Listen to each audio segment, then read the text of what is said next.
তো এখন গান ডেডিকেট করেছি ফেভারিট মানুষের জন্য। আল্লাহ মোর ফেভারিট মানুষ কায় সেটা হয়তো তোমাও না জানিবা পারেন, জানি নেবেন। তো তার জন্য আমি এখন গান ডেডিকেট করেছি, তো শোনাচ্ছে তোমাকে।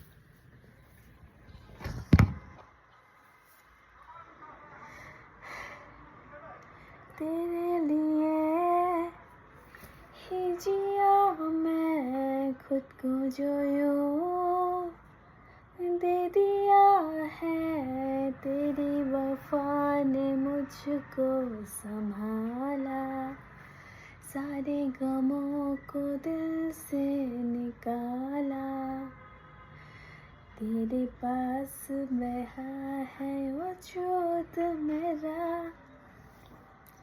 सदा तुझ में रहे जिंदा।